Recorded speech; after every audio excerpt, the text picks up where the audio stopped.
Hey everyone, Tactics here, continuing my Season 3 Mythic Plus Guide series, where in this video we'll be discussing the returning Warlords of Draenor dungeon, the EVERBLOOM. If you don't remember it, don't worry, because I'll be going through every single trash ability that you need to watch out for, boss mechanics and strategies, and I'll even be giving you guys an easy to execute route that will be great for pugging early on in the season. I also have some written resources available if you're interested, including a Google Sheet that discusses what every single mob ability in the season does, as well as a brand new collaboration with Method where I've created written guides for every single dungeon. So if you want to check either of those out, the links are going to be in the description below. Now, let's get into the dungeon itself, which has seen a decent number of changes here with the rework going into this patch. To start, there's a bunch of casters in the initial area, and I'm going to assume you go left here towards Witherbark. EVERBLOOM Naturalists have a couple casts. The first is Dancing Thorns. This is just a spam cast that goes into your tank for nature damage, so be aware of that. Spare Kicks are going to go into this, but the priority is going to for sure be on the Choking Vines cast. This is a random target channel ability, which will stun the player for the entire duration of the 10-second channel if it's allowed to fully cast, so make sure you interrupt it or you use a CC to stop the cast. EVERBLOOM Cultivators are also in this area, and they'll use the Enraged Growth ability to buff up one of the Dread Petals, which we'll talk about in a second here, and basically this enrages them and gives them a 50% damage done and 70% attack speed increase for 12 seconds, so interrupt this cast if you can. Otherwise, if you have a Soothe available, that works as well to remove the effect entirely.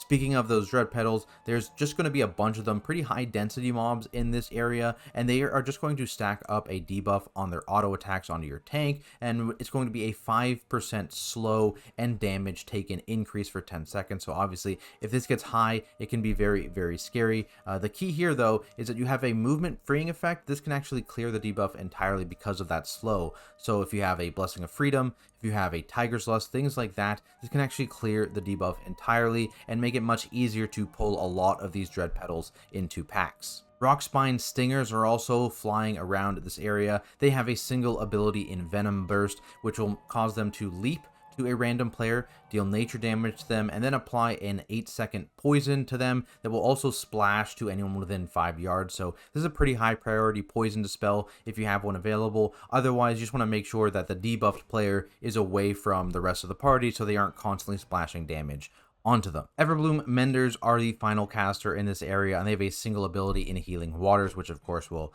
heal a random ally of them, so interrupt this or stop it with a CC. There's also a mini-boss patrolling around in this area in Gnarl Root, same name as the first boss of the raid this patch, actually. And he's got a couple abilities here. The first, Gnarled Roots, and this is going to apply attackable roots to every single player in the party, keeping them in place. So if you have a movement freeing effect, again, you can clear these instantly. Otherwise, you do need to clear them by killing them. Now, you will want to do this relatively quickly, because if you don't, Living Leaves is going to be cast, and that's going to spawn a vortex on every single player as well, and this deals ticking damage plus silences you. So basically the strategy here, if you ever do pull this mob, is to kind of stack up so you can easily cleave down those roots and break them before the Living Leaves ability is cast. From there, you'll be able to engage with the Witherbark boss, and initially, tanks, you will want to drag this boss all the way across the room away from the water for the intermission. We'll talk about that in a second. You also want to make sure this boss is faced towards the outside edge because he has a frontal in Parched Gasp. This is essentially the tank buster of this fight. You can't really avoid it. It's not terribly scary anyways, to be honest, so just make sure you have a defensive up for this, and again, make sure the boss is faced away from your party. The rest of your group want to fan out kind of behind the boss. Make sure you're avoiding the agitated water swirlies, and try and make a little bit of a wall between the water and the boss with the unchecked growth vines. Basically, they're going to target a single player with a yellow arrow over their head, and then vines are going to shoot out from the boss towards them and leave a little vine puddle on the ground. Don't be in the vine puddle and deal some damage to you, but you do actually want to use these in the intermission, so you don't want to have these too far from the boss. You want it relatively close to the boss, kind of surrounding him, protecting him from the water, because basically when the boss reaches 0 energy, the intermission is going to start, and he's going to get the brittle bark debuff, which is a big damage amp, so you want to use damage CDs in this phase, and you want to extend this phase as long as you possibly can. And the way you do that is you prevent the aqueous globes from reaching the boss. These are just balls of water that are going to pop up from that side of the room and slowly make their way to the boss. So you've made a bunch of distance by tanking the boss on the opposite side of the room. That's going to help. Every time an orb hits the boss, he gains 25 energy. If he hits 100 energy, the intermission ends. How you actually prevent these orbs from hitting the boss is by having them either 1, touch the unchecked growth vines, which will instantly cause them to die and spawn a small ad that the tank just picks up, or by 2, actually physically dealing damage to them and killing them before they reach the boss. So ideally, you want to be hitting the boss, and so if you positioned your unchecked growth vines well, you can deal with a lot of these orbs just by having them touch those vines. Otherwise, if orbs start getting too close, if you see there's clearly a path that has no vines, you can do a bit of damage to those orbs just to help extend this phase as long as possible. Once the boss actually does reach 100 energy, he'll just return to the normal boss phase, dealing, that parched gasp, frontal, swirlies that are going to be spawning, etc., etc. So it just kind of repeats from there. Moving into the right side of the dungeon, there's a lot of those previous mobs that I was talking about in the left side section, but there's a couple new ones to deal with as well. Melded berserkers are in this area, and they will basically leap to a random ranged player and begin to channel a bladestorm effect in bounding whirl. So you just want to be careful here. It's always going to jump to a ranged player if there's one available, so be aware ranged and be ready to move out of these swirls. This can be also stopped if you have like an ability to stop them mid-air, as an example. That can be done, or you can also stop them once they actually get to the destination. Either works. These mobs will also enrage at some point, gaining a 50% attack speed increase for 30 seconds. So if you have a soothe available, make sure you get this off. The scarier mob in this area is the Twisted Abomination. These are lieutenant mobs, so they're immune to CC, and they have a couple abilities. The first is Poisonous Claws, and this is a very nasty tank buster. It's a physical hit that has a 9-second poison dot. So again, poison seems to be pretty important in this dungeon. Make sure you have one of those in your comp if you can, and just dispel this poison dot off the tank. Noxious Eruption is their party hit, and this is going to essentially apply a nature dot to everyone within like 100 yards, so you can't really outrange it. 6-second nature dot, so you just need to heal through this damage. Through this area, you'll come to a trio of bosses in Ancient Protectors. Only one of these guys can be tanked, so tanks, make sure you pick up the Dulhu. I believe that's how you say his name, hopefully. The other two are just going to stay stationary, and they're going to alternate between casting a channeled party damage hit and spam casting an interruptible ability with an ultimate ability. This always starts in the same order, so always Earthshaper Telu is going to be the one spam casting interruptible abilities, and Life Warden Gola is going to be the one doing the uninterruptible channel. And so basically tanks, what you want to do here is you always want to be tanking Dulhu on top of the boss that you want to interrupt. So initially always bring Dulhu on top of Earthshaper Telu. As I mentioned, they're going to be spam casting on random targets here, and that's going to be Nature's Wrath and Waterbolt for the two bosses. However, every boss here, or the two bosses here rather, each have an important cast that always needs to be kicked in Toxic Bloom for Telu and Revitalize for Gola. So make sure both of those get interrupted 100% of the time, and spare interrupts, every other interrupt is going to go into Nature's Wrath and Waterbolt respectively. The other thing to be aware of is the Noxious Charge ability from Dulhu. Basically, it's going to put a 10-yard AoE around the tank. The boss will then dash to the tank, deal damage, and it's going to spawn puddles underneath every single player in the party. So when this happens, it is important that everyone gets away from the boss that you're actively hitting, the caster boss, which is completely stationary, around the edges of the room. If you're melee, just take a step back right when the charge goes off. Range, don't be under the bosses, just so melee, again, have space to move then back onto the caster boss, which cannot be moved, and it isn't filled with these puddles that is going to tick quite hard, actually. So make sure tanks, you take a step back when this goes out.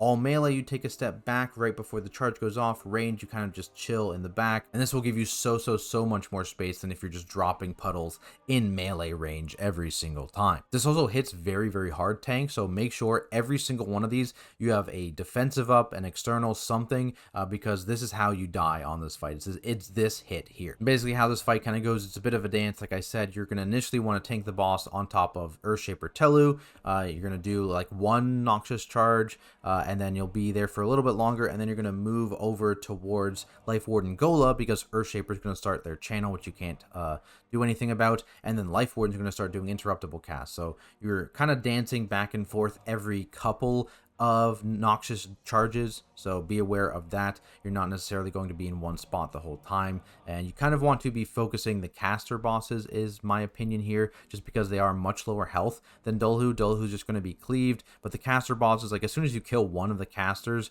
the boss fight just gets significantly easier. So always make sure that you're hitting the caster boss that you're tanking Dulhu on top of, not Dulhu himself. From there, you'll make your way up towards the caster area. There is a pretty dangerous tank mob in this place called the Hapless Assistants. They don't look too spooky, but they have a Fungal Fist ability, which is just a tank targeted nature hit. And the issue here is that if there is a lot of them in a single pull, and there's a pretty high density of these mobs, so you know it's not uncommon to just have 5 of these guys in one pull, and so you're really scared if that Fungal Fist kind of overlaps. So just beware if you have a lot of these in a single pull. Make sure you use a defensive.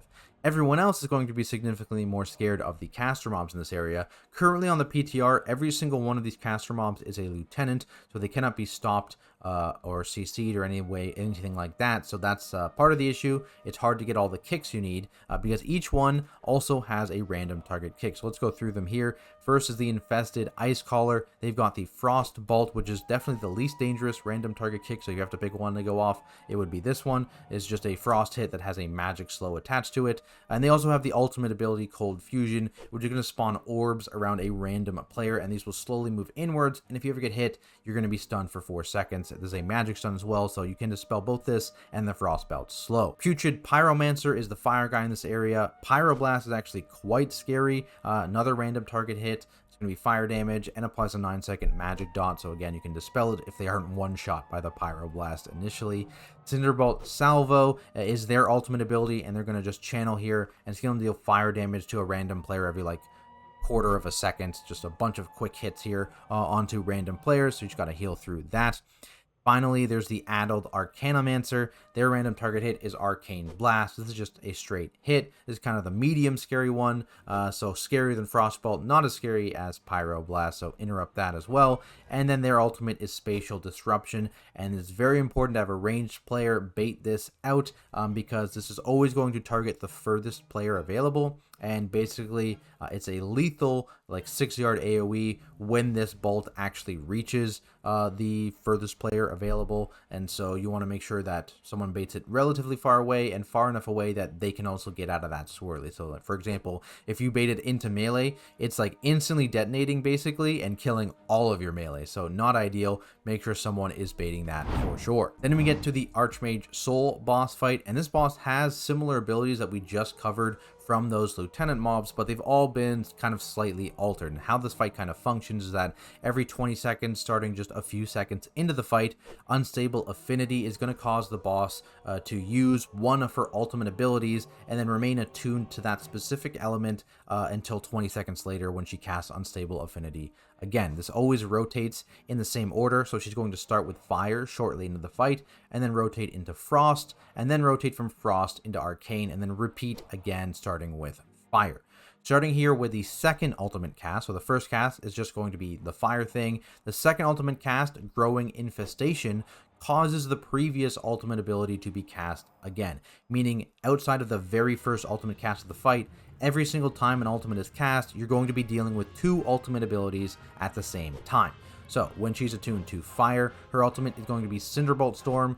Basically, it's just random damage again that has to be healed up. It's going to tick every quarter second on a random player, deal damage, heal damage. There is some RNG aspect to it, of course, because it's individual hits. At the same time, though, swirlies are going to be spawning all over the grounds. They're going to be taking this damage, and you're going to need to be dodging these swirlies, which leave behind fire puddles. On top of this, her fireball attack is only tank targeted. It can't be interrupted anyways, but note this only ever hits the tank. Those are kind of the tank busters of this fight. When she's attuned to Frost, she's got that Glacial Fusion ability, and this spawns orbs around instead of one player. It spawns them around 2 players, and the orbs spawn much further out, so there's a lot more of them overall. Again, you just need to make sure that you are avoiding all of these moving orbs, otherwise you're going to get stunned. She also is going to cast Frostbolt, again, only at the tank. When she's attuned to Arcane, her ultimate is Spatial Compression. This will again target the furthest player available in range. So you want to actually make sure, again, one person is baiting this as far kind of as possible. 40 yards-ish is relatively easy to do. So if you can do that, it can be very, very helpful, because when this actually detonates, it does a small pull-in on every single player towards the location of the detonation. So the goal here is to make it so that you have to deal with this Arcane pull in last, because if you bait it far enough away, the firestorm will have ended. You'll have been able to dodge out of the frozen orbs for both those overlaps. So that's kind of the goal here, is to have the pullback happen after you've already dodged out of everything else. And again, basically this fight is just kind of a dance and dealing with the overlaps of, avoiding the fire swirlies with the ice orbs, avoiding the ice orbs with the arcane pull-in, avoiding the fire swirlies with the arcane pull-in, and just kind of repeats from there for the entire duration. Once you defeated Archmage Sol, it's just a quick jump to the final boss of the dungeon, Yalnu.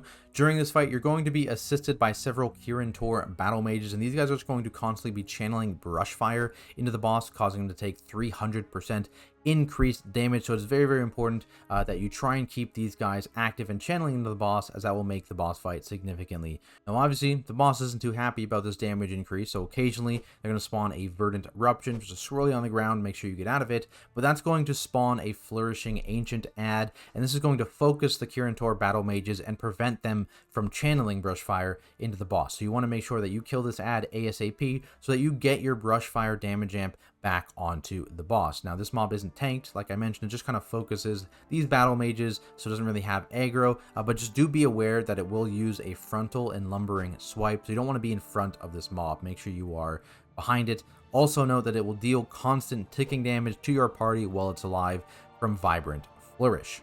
Now the scariest part of this boss fight is when these Flourishing Ancient ads spawn around the time of a Colossal Blow. This is going to be a frontal attack, just get out of the frontal, and when it actually detonates, it still also deals party damage to every single player. So you want to make sure that specifically when this is going out with a Flourishing Ancient ad that's also dealing ticking damage to you, that you do personal that Colossal Blow, because again, you're going to take damage regardless of whether you're in the frontal or not. If you are in the frontal, you're just definitely dead, but still it's very, very dangerous regardless of whether you're in the frontal or not.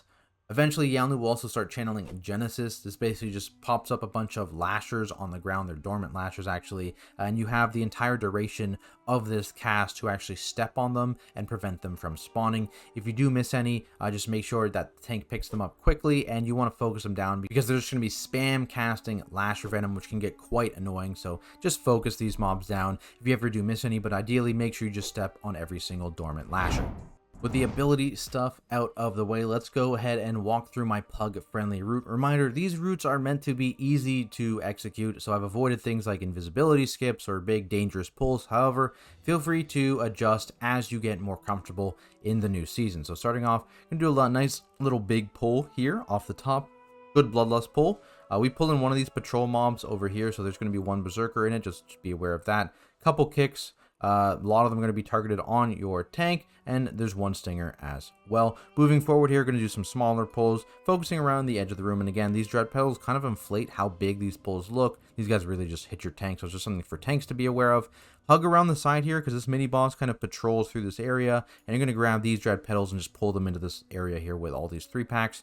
This 2-pack kind of just patrols, so I've just put it in with this pull here, but really, you're just going to kind of grab it whenever, it's going to pat into you kind of deal, so be aware of that. Then, of course, you've got the Witherbark boss fight, and you can run up this path here after that and jump down back onto this first boss. Just run right between these. There's a lot of leeway. They're just off to the side here. Another big pull after that run and boss fight, so you usually would have cooldowns available. Just grab these guys. These guys positioning wise might not be exactly here because they patrol a little bit, but they would be in this general area. You just don't want to pull too many of these Berserkers, because if they jump at the same time at a similar range person, it can be problematic, right? It can insta-tick them and they'll just die if 3 of them do that, for example. So try and keep these to 2 in all these pulls as I've done here. Then you hug around the right side, grab these guys and pull them down here just to make sure you avoid these guys, and you just hug this wall. and you can do this pull here. Similar idea here. This is a patrol. They'll sometimes be up here, sometimes be down here. You do ideally want to pull them with this pack here because it has a Twisted Abomination, as does this pack up here, and usually you don't want to pull 2 of these guys in the same pack because of that nasty party-wide dot and tank buster. So you clear this pack, go up here, clear this pack, and then you've got the boss fight here, Ancient Protectors. You notice I've separated these caster mobs pretty significantly. Basically, again, these are all lieutenants. The Ice Caller here, the Pyromancer, the Arcanomancer. You have to get every single one of their kicks that they spam cast, and so I've pulled them one at a time. If you have a heavy kick group, it's possible to pull 2 of these at a time, but just note you're a little scared because before the boss, currently, you are forced to pull 3 of them at once, 1 of each at the same time, so be aware of that. This might change by the time this dungeon goes live. It's like one of the biggest complaints that these are lieutenant mobs and you have to pull 3 of them at once, and so most comps won't have the kicks to handle that, which is very, very scary. So potentially that is something to watch out for that might be different, but just know that that does happen currently. And then we also just pull, you know, a bunch of these assistants that block you off from going to the last boss, and then do the boss as well, and that gives you more space for the actual boss fight itself because you don't pull anything over here, so you could then have this entire area here to work with, assuming you clear this pack first. And then again, like I said, there's nothing between you and the last boss from there. But there we have it, guys. That is my full walkthrough and guide for the revamped EVERBLOOM in Season 3 of Dragonflight. Hopefully this video helped you out, and if it did, be sure to subscribe to the channel for more content like it, including plus 20 walkthroughs for every single dungeon within the first couple weeks of the season, raid guides for normal, heroic, and mythic difficulty, and much more. Remember, if you have any questions at all, drop those down in the comments below, or you can come ask me over on my Twitch channel at Tactics, where I'll be streaming all of my keys, all of my raid progression once the season starts. Of course, I need to shout out my fantastic supporters over on Patreon. Appreciate you guys. You help me continue to do what I do. Otherwise, thanks everyone so much for watching, and I'll see you all in the next video.